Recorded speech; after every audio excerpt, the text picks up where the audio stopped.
আসসালামু আলাইকুম। আমি আছি আপনার সাথে কাতার দোহা থেকে।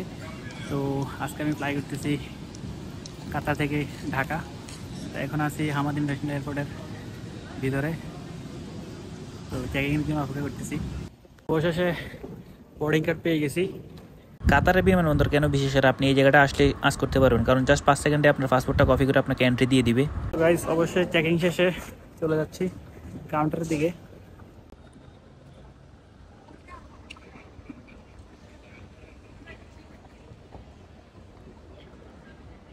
তো গাইস, বোর্ডিং শেষ করে আসলে আপনি এই জায়গাটা দেখতে পাবেন, এটা আমাদের ন্যাশনাল এয়ারপোর্টের। তো এখন আমি বিমানের দিকে রওনা দিলাম। এখানে বিভিন্ন নামি দামি ব্র্যান্ড আছে, আপনি চাইলে শপিং করতে পারবেন।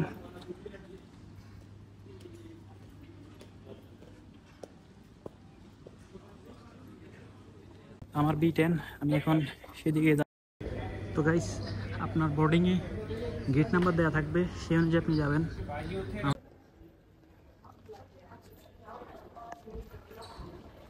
যাচ্ছি বিমানের দিকে।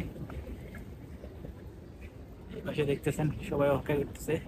এইখানে এলিভেটর দেওয়া আছে ওয়াকিং, আর এই পাশে হচ্ছে আপনার ওয়েটিং এরিয়া, ফ্লাইটের জন্য অপেক্ষা করবেন। এক্সচেঞ্জে রেট চেক করলাম, ব্যাংক রেট চলতেছে 32.85, তারা আমাকে অফার করতেছে অনলি 28। তো 28 টাকায় কীভাবে এক্সচেঞ্জ করে, সেই জন্য আর করে নেই।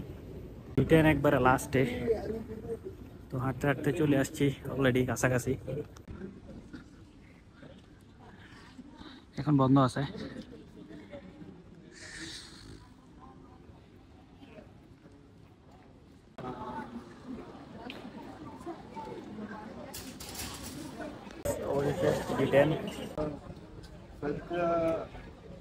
এটা হচ্ছে ফাইনাল এক্সিট ওয়েটিং রুম। বিমানে রওনা, চলে আসছে একবারে ভিতরে।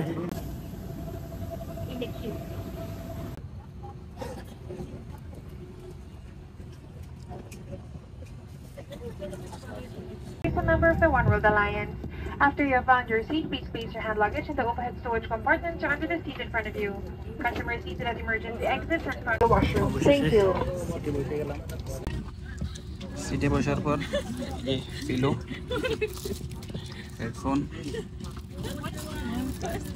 আর হচ্ছে blanket. Cabin crew or customer are on. Refreshing towel. এই স্ক্রিনটা কন্ট্রোল করার জন্য পাশেই আপনার একটা রিমোট দিছে, তো আমি একটু বিতলামি করার জন্য রিমোটটা হাতে নিলাম। তো অবশেষে ধীরে ধীরে বিমান উড্ডয়ন করার জন্য প্রস্তুতি নিতেছে, সব লাইট অফ করে দিছে। আমার কাছে এই দৃশ্যটা খুবই সুন্দর লাগছিল।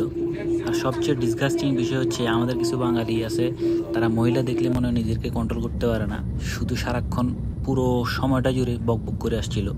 তা একজন তারপরেও বললো যে একটু আস্তে কথা বলেন, কিন্তু তারা না শুনে উল্টো আরও গরম দেখাচ্ছে যে কথা বন্ধ না করলে কি করতে পারবে। ডিসিপ্লিনের ক্ষেত্রে আমরা বাংলাদেশিরা খুবই দুর্বল, এবং কি আমরা ইংলিশ না জানাতে একজন ভাই টিভি স্ক্রিন করতে জানে না, কিন্তু সে বারবার ইন্টারঅ্যাক্টিভ সুইচটা অন করতেছে আর ক্রু এসে জিজ্ঞেস করতেছে how may I help you, কিন্তু সে কোনো প্রতি উত্তর করতে পারতেছে না। ইতিমধ্যে বিমান রানওয়েতে চলা শুরু করছে, এবং কি সফরের দোয়াটা যখন কানে ভেসে আসছে তখন সত্যি এটা অসাধারণ লাগছিল। অতঃপর বিমান হাওয়ায় ভাসতে শুরু করলো। এই যে দেখতেছেন, খুব হিউমিডিটি হওয়ার কারণে খুব একটা দেখা যাচ্ছে না আর কি।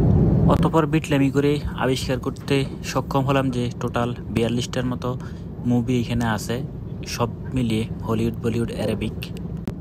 হেডফোন কানেক্ট করার জন্য অনেকক্ষণ খোঁজাখুঁজির পর দেখলাম যে হাতের বাম পাশে সিটের এই জায়গাটায় হেডফোন কানেক্ট করার জন্য সিস্টেম রাখা আছে। সন্ধ্যার রক্তিম সূর্য দেখতে দেখতেই ক্রুরা খাবার নিয়ে চলে আসছে। খাবার দেওয়ার আগে ক্রুরা জিজ্ঞেস করে আপনি কোনটা নিতে পছন্দ করবেন, চিকেন, বিফ অথবা ভেজ বিরিয়ানি। তো আমি চিকেনটাই নিলাম। এখানে একটা বানের মতো আছে, আর এটা হচ্ছে আপনার স্যালাড দিছে, চিকেন বিরিয়ানি, এবং কি এই যে আমার হাতে দেখতেছেন এটা হচ্ছে পায়েস, তাতে কাটলারি এবং কি পানির বোতল দিছে। তো এই কাটলারিগুলো দিয়ে আপনি খাওয়ার জন্য খুবই বেস্ট, কারণ প্লাস্টিকেরগুলো দিয়ে ঠিকমতো খাওয়া যায় না।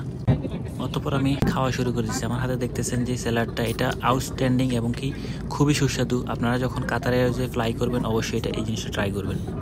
আমার মিষ্টি খুবই পছন্দ, তো এই পায়েসটা আমার জন্য একবারই পারফেক্ট, খুবই মিষ্টি এবং কি খুবই সুস্বাদু। তো কাতার এয়ারওয়েজ আপনাকে রেড ওয়াইন এবং কি হুইস্কের অফার করবে, আবার বিয়ারও আছে, আপনি চাইলে বিয়ারও নিতে পারবেন, তবে জিরো অ্যালকোহল। এইদিকে এটা লক করতে হবে।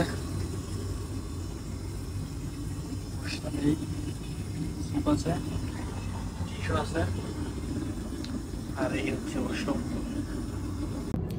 আবারও বিতলামি করার পর এখানে আবিষ্কার করলাম আপনি চাইলে কোরআন শরীফও পড়তে পারবেন এই স্ক্রিনে।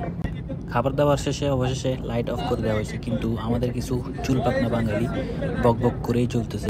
তো একটু পর আবার ফ্রেঞ্চ বাটার এবং পিন সল্ট পপকর্ন এই প্যাকেটটা দিয়ে গেল। ম্যাপ অন করার পর আবিষ্কার করতে পারলাম আমরা নাগপুর আছি। ইন্ডিয়া এবং বাংলাদেশ জুড়ে তখন হয়তো বৃষ্টি হচ্ছিল, যার কারণে বজ্রপাত দেখতে পাইতেছিলাম। তখন ক্রু অ্যালার্ম করে দিল যে আমরা খুব শীঘ্রই ল্যান্ডিং করতেছি। অবশেষে বিমান থেকে নেমে গেলাম, ফ্লাইট ল্যান্ড হয়ে গেছে। অবশেষে স্বাধীন বাংলাদেশে এসে পৌঁছালাম। অন্য দেশের পাসপোর্টদারদের এখানে একটা ফর্ম পূরণ করতে হয় এবং এই ফর্মটা জমা দিতে হয়। এটা শুধুমাত্র ফরেন পাসপোর্টদারি যারা আছে তাদের জন্য, বাংলাদেশি পাসপোর্টদারীদের জন্য না। বেড়ে মাল আসতেছে, অপেক্ষা করতেছি। অবশেষে স্বাধীন বাংলাদেশে বের হয়ে গেলাম টার্মিনাল থেকে। এই যে দেখতেছেন